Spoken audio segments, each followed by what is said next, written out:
Hi, I'm Max Keiser. This is the Keiser Report. You know, Poland must be coming along economically because, of course, they are attracting Wall Street banksters and just outright scamsters. Stacey? Max Keiser. Yes, this is the first headline. Thousands caught in Polish financial scam. Thousands of Poles, many of them elderly, have fallen victim to a huge fraud, which has left them facing financial ruin. Financial institution Amber Gold promised guaranteed returns of 10 to 14% for what it claimed were investments in gold. Many of its clients were older Poles who grew up under communism and lacked the knowledge to question how a financial firm can guarantee such a high rate of return on a commodity whose value fluctuates on the international market.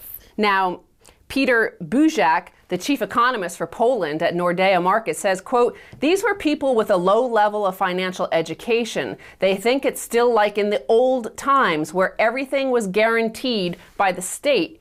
No, that's not like the new times, is it? Well, yeah. In other words, it's another scam that you see all over the world. New York, London, now in Poland. This is a mark of coming of age for Poland. They're being scammed by scamsters.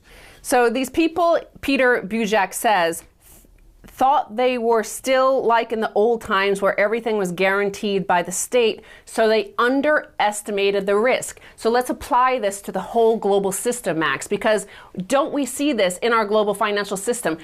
Did all of the consumers in America, did all the consumers in Greece, Ireland, Spain, the UK, underestimate the risk because they thought that Alan Greenspan or Ben Bernanke would step in and save everybody?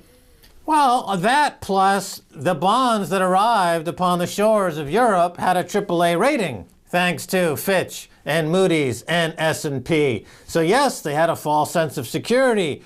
Now the banks are underwater. Then Greece goes underwater. Now Italy's underwater. Spain's underwater. Because they were sold bonds that had a AAA rated guarantee from the U.S. But it turns out that these bonds are not worth 100 cents on the dollar. They're not even worth 0 cents on the dollar. Well, in fact, how they sell treasury bonds sounds like how they sold this gold to the people in Poland. "We are dealing with a loss of confidence in the entire financial system and an urgent need for safe investments. The environment for gold is perfect." Now, don't you hear this about U.S. treasury bonds? Right. Treasury bonds are sold by hucksters. It's a guaranteed confiscation of wealth. It's a guaranteed zero return, guaranteed loss. If you're buying a 20-year bond with 0%, near 0% coupon, in an environment where central banks are printing money like it's going out of style, you're guaranteed a loss. But they need to keep the wheels of the fraud going, because if the choo-choo train of fraud stops at the station, then they're not going to be able to deliver that big Christmas bonus. Toot toot. So again, they think it's still like in the old times where everything was guaranteed by the state. Now let's look at our economies over here. The can is full of cement. This is from marketticker.org. And apparently the Dallas Fed, which has been a strong opponent of QE in all forms, has come out with a working paper, the soon-to-be infamous number 126. The paper is entitled Ultra Easy Monetary Policy and the Law of Unintended Consequences. And one thing they note about quantitative easing is that cumulative stock effects provide negative feedback mechanisms that over time also weaken both supply and demand. It is also the case that ultra-easy monetary policies can eventually threaten the health of financial institutions and the functioning of financial markets, threaten the independence of central banks, and can encourage imprudent behavior on the parts of governments. Translation, eventually heroin stops working. Right? I mean, the economy runs on ersatz money from a can. It's instant debt, just add more debt. And the returns are diminishing. They've been diminishing for 3 decades. They've been diminishing since the U.S. went off the gold standard. They hit the wall in 2007. The end game is now in play, and it's obvious now that their returns are diminishing, and now they're stepping up to the plate and saying, hey, you know what, maybe this isn't working, this thing that hasn't been working for 30 years. Well, the negative feedbacks they're talking about is that you can't have capitalism without capital. You need savings, and people aren't saving because the interest rates are so low. So it's providing a negative feedback because all they have now is money printing by the central bank that the banker is on Wall Street want, because they live in these old times where Alan Greenspan is always there to save them. They think there is no risk in the economy, in capitalism, because of this money printing. Right, you can't have capitalism without capital. And these banks, the big banks on Wall Street or in the UK, they have no reserves. They have no collateral. They have no capital. They have 10 to 15 times their market cap in debt that they can't possibly ever repay. And they have an earnings statement that comes out every quarter that shows a flow of processing fraudulent claims that they take a fee on. But the balance sheet is fraudulent. The balance sheet is a chimera. The balance sheet is a hologram in digital space that's being turned off in different countries and regions a bit at a time. The global economy is going dark. You know, if all these financial institutions were lit up from outer space using a special telescope that only looked at collateral value of banks on the world market, you would see America and the world going dark. And so in response, they've ramped up the rhetoric. After Alan Greenspan famously repudiated himself by saying, I was completely wrong about my ideology that guided me for 20 years. In fact, these markets are not operating anywhere close to what I thought they would operate. Ben Bernanke, he's less interested in self-repudiation than in self-preservation. He's figuring out how to get out of Washington, D.C. one step ahead of the mobs with the pitchforks and the torches. So we move on to the next headline with in mind the notion that they think it's still like in the old times where everything was guaranteed by the state. Why all these Polish people got scammed by this obvious fraud, where they had guaranteed returns. What happens when the music stops? A report from the Federal Reserve Bank of New York suggests that the bulk of equity returns for more than a decade are due to actions by the U.S. central bank. The S&P 500 index would be more than 50% lower, around the 600 level, if the bullish price action preceding Fed announcements was excluded, the study shows. Now, if you look at this chart, you'll see that the report shows that the market has a tendency to rise in the 24-hour period before the release of the Fed's statement on interest rates and the economy, presumably on expectations that Chairman Ben Bernanke and his predecessor, Alan Greenspan, would discuss or implement a stimulus, i.e. money printing measure to lift asset prices. Right, as I've explained, the Fed is essentially at the head of the river of cash. And up until recently, that river of cash would irrigate the economy equally. And jobs would be irrigated, wages would rise. The manufacturing sector there'd be a benefit to them. They'd have rising wages. You'd have real estate rising, you'd have stocks rising. But due to financial engineering and the adoption of derivatives and high-frequency trading, that irrigation now is being manipulated so that the cash only goes into stocks, a few stocks, owned by insiders in Washington and Wall Street, and that's the only place it goes. And when Ben Bernanke goes in front of Congress and says, we're worried about deflation, we're worried about deflation, he fails to say that he engineered, as you just pointed out, a gain in the stock market. That's where the inflation's going. That's the inflation. Dow Jones getting close to 14,000. Without the Fed, the Dow Jones would be at 5,000 or less. And that's what he should be talking about. His re-engineering of the economy to benefit a few stockholders at the disenfranchisement of the entire country. It's re-engineering. Look at that chart again. The line on the bottom, that red line, that is what the S&P would look like today without front-running the Fed. The blue line is showing that the Federal Open Markets Committee has released 8 announcements a year at 2:15 p.m. Eastern Time since 1994. The study took the gains in the S&P 500 from 2 p.m. the day before the announcement to 2 p.m. the day of the statement and subtracted that market move from the S&P 500's total return over that time. Here's what we're talking about here. The insiders have access to unlimited credit at virtually no cost. That's the great thing about having interest rates near zero for the elites. Everyone else, remember, pays a lot more for interest. And if you're at the bottom of the socioeconomic scale, you're paying an annualized rate of 400% for money. But if you're at the top, you pay no money to borrow money. So yeah, you understand that they're going to now do quantitative easing. So you call your broker, as we saw in 2009. Remember in 2009, Hank Paulson told his buddies at Goldman Sachs and on Wall Street that the government, of which he was then working for, was not going to let Goldman collapse. The guys then went out on margin, borrowed against everything that they could borrow against, and went long bank stocks. Incredible amount of money was made in 2009. People's wealth tripled, quadrupled in 2009, based on the fact that they can borrow money at 0% interest rate with no risk. Now, they call themselves captains of industry and entrepreneurs, but a rhesus monkey can make money in that environment. It's no big trick to be able to borrow money at 0% and roll the roulette wheel on guaranteed winners. How is that a business choice? Well, going back to that first story, they underestimated the risk because they assumed the government would be there to protect them. In this case, you notice that with this study, it stops at 2 p.m. of the day of the Fed announcement. So if you don't have your bets in by 15 minutes before the Fed speaks, then you're too late. Look, if you're not done by 2 p.m., you're not going to catch your tea time. Okay, you can get 9 holes in at the Bellhaven Club in Connecticut if you get it all done by 2 p.m. You can get 9 holes in. I've done it. And then finally, Occupy sets Wall Street tie-up as protesters face burnout. So Occupy Wall Street, the global movement against inequality that ignited in Manhattan last year, will mark its first anniversary by trying to block traffic in the financial district and encircle the New York Stock Exchange. It's called S17, September 17th. They're planning on making some citizen arrests. But Bloomberg News here asks that now the next step for Occupy is they have to decide whether they want to do what most Americans want, which is a little bit of reform to the system, or whether they want to take down capitalism.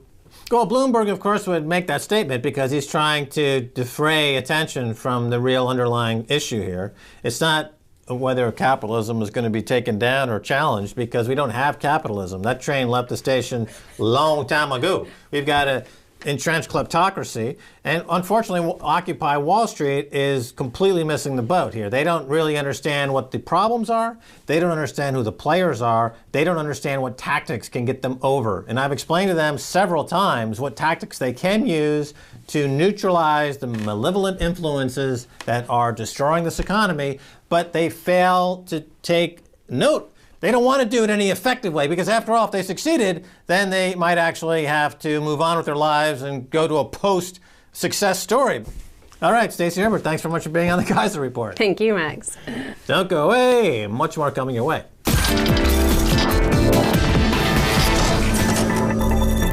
Welcome back to the Keiser Report. I'm Max Keiser. Time now to go to Moscow, Idaho, to talk to John Rubino of dollarcollapse.com, your ringside seat for the global financial crisis. John blogs there, but also provides dozens of links to stories relevant to the currency wars, financial collapse, gold and silver. John, welcome to the Keiser Report.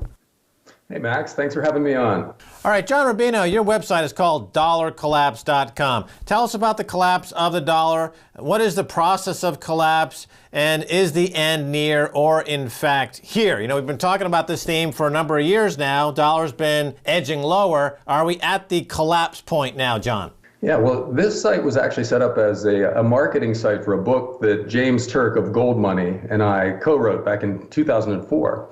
And at the time, we kind of thought the collapse of the dollar, in particular in the fiat currency system of the world in general, was imminent. And we were wrong. The system has held on a lot longer than we expected at the time. But the basic process is not that complicated. We in the U.S. and also the rest of the world are just borrowing too much money. You know, we've created a system where governments around the world have printing presses, which inevitably they're abusing. You know, every time there's an election, you get massive amounts of new currency being created in the hopes of greasing the skids for the incumbents. And in the process, we build up huge amounts of debt, which we can't carry. And at some point, the excessive currency creation process is going to lead, just through supply and demand, to a sense around the world that these paper currencies aren't really worth anything anymore. And then everybody's going to head for the exits at once. And we'll see a collapse of confidence in paper currency, in particular in the US, but also around the world in general. You know, the concept of fiat currency is going to be discredited at some point. And that the general trend is going to be for more and more crises, followed by more and more money printing, followed by more and more crises based on the, caused by the money printing that happened before. And that's our world. And so the only thing that we can do now, as individuals especially, is to position ourselves for increasing monetary crisis and a general shift out of paper currencies and paper assets and into real assets. So, all roads seem to lead to gold and silver right now. All right, so the book came out in 2004, Dollar Collapse. The thesis was that this dollar collapse was imminent and has dragged on for some time. And during this time, we've seen 0% interest rate policies around the world by the Federal Reserve policy, and now the European Central Bank is pursuing a much cheaper interest rates, heading towards 0% interest rates. So this crisis has been ameliorated by the ability of these central banks to bring rates shockingly low, which of course penalizes savers, penalizes the pensioners, to subsidize the speculators who work in the dollar. But this has given some extra innings to the dollar. But at some point, even those extra innings come to a close.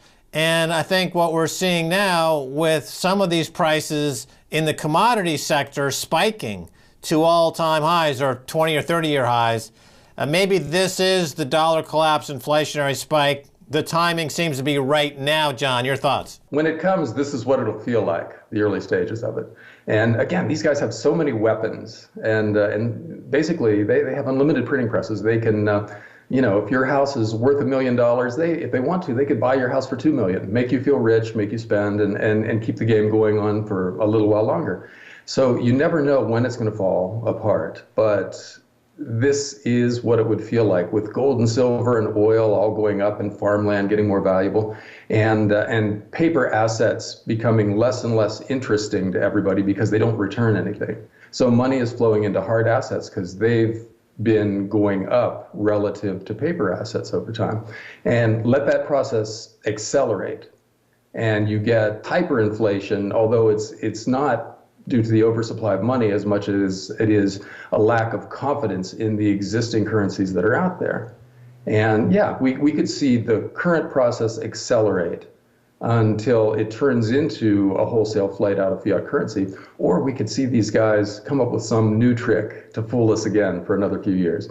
And there's really no way to know. Right, well, I wanted to follow up on this 0% interest rates a little bit more because part of the 0% interest rate story, what we're learning, is that not only are the banks offering these rates and the central banks offering these rates to keep the speculators happy, but in the case of the Bank of England, Barclays and the LIBOR rate setting in the UK, they're actively engaged in fraud and market manipulation to keep interest rates at an artificially low level to help out speculators. So the fraud has now jumped to the institutional level. The Bank of England has been clearly implicated in a wholesale fraud. Probably the first time in its multi-hundred-year history has the Bank of England and Mervyn King been so horribly discredited. And even the Bank of International Settlements, the central bank of central banks, is waving their finger at these other central banks and saying, you guys need to stop committing the fraud.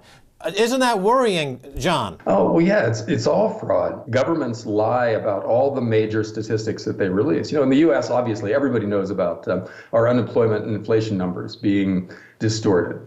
And interest rates are the same thing. They're lying to us about the fundamental reality of the economy in order to be able to keep interest rates lower than they would be otherwise. Because, if the bond markets actually understood what was happening, you'd see interest rates spike around the world, just as they are in the peripheral Eurozone countries. People are figuring out that Spain and Italy can't pay their bills.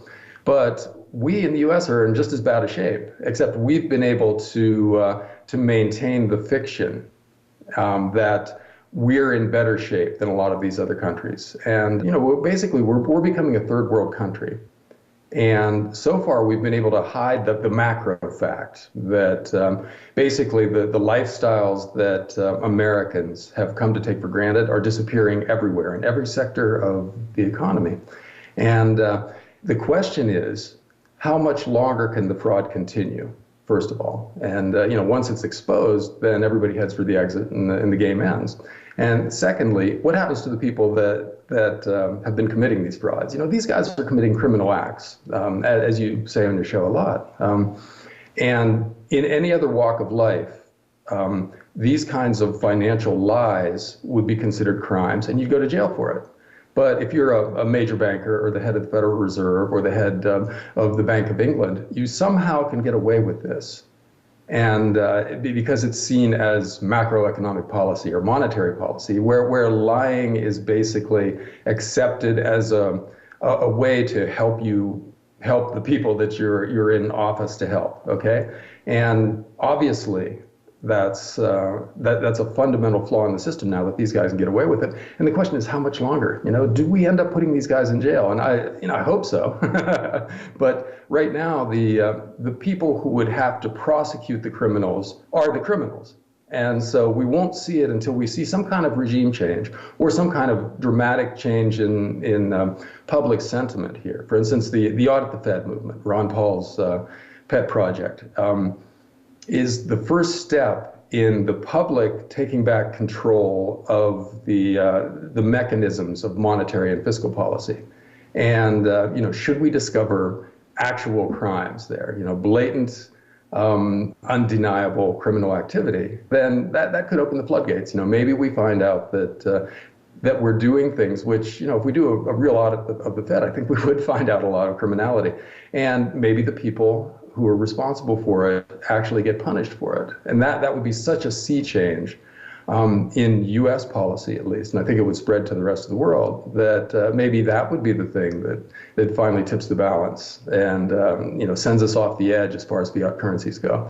I don't know, but it's one very real possibility, and it's kind of a hopeful one. It would be nice to see these guys get punished for the crimes that they've committed against savers and entrepreneurs and the rest of us. All right. Well, John, I have to, let's point our direction toward John Corzine, for example, former CEO of Goldman Sachs, former governor of New Jersey. He was caught stealing 1.5 or 1.2 billion from MF Global with Jamie Dimon as an accomplice. His defense was that the money simply vaporized.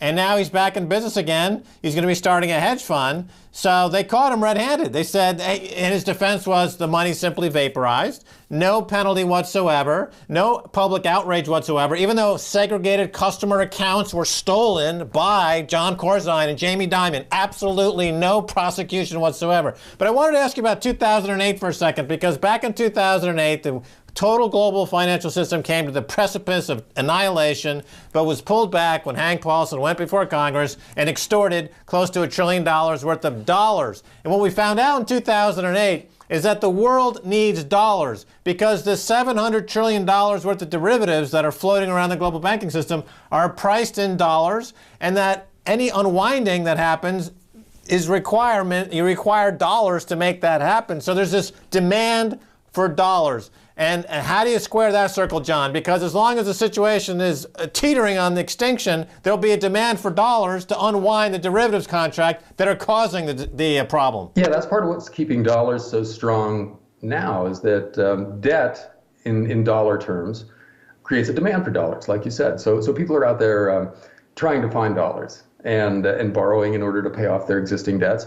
But that's one of those things that can keep the game going for a while longer, but won't save the dollar in the end, because once people lose confidence in a currency, the change happens very fast. Historically, you see a system going on and going on and going on, and then just falling apart. Weimar Germany was like 2 years. It's still a hyperinflation that we remember to this day, and yet it was over in the blink of an eye, just because people lost confidence in that currency. And the same thing will happen to the dollar eventually, if history is any guide. But they do have tools, and there is a system that's set up which kind of tends towards keeping the dollar going for a while. But again, it's all of this is going to go until it stops, and we can't know when it's going to go. I mean, we couldn't know the day that the housing bubble was going to burst or the tech stock bubble was going to burst, but eventually they burst, and the same thing will be true of the dollar bubble. When it happens, who knows? But it does feel like it's imminent. And so the really interesting argument is going to happen at the bottom, when everything is falling apart. And then, what we're talking about now, we're basically impotent because public opinion doesn't really matter anymore to these guys. But at the bottom, it will. We'll be able to have an argument about whether to have a constitutionally limited government with sound money or go to the other route and have a strong central government that controls everything. And that day is coming, and it's going to be a really interesting debate. But right now, all that's left for us, I think, is to just watch it fall apart, try to protect our own finances, and then be ready at the bottom to try to affect real change. All right, John Rubino, we're out of time. Thanks so much for being on the Keiser Report. Thanks, Max. All right, and that's going to do it for this edition of the Keiser Report with me, Max Keiser, and Stacey Herbert. I want to thank my guest, John Rubino of dollarcollapse.com. If you want to send me an email, please do so at keiserreport@rttv.ru. And of course, you can follow me on Twitter at Max Keiser. Until next time, Max Keiser saying bye, y'all.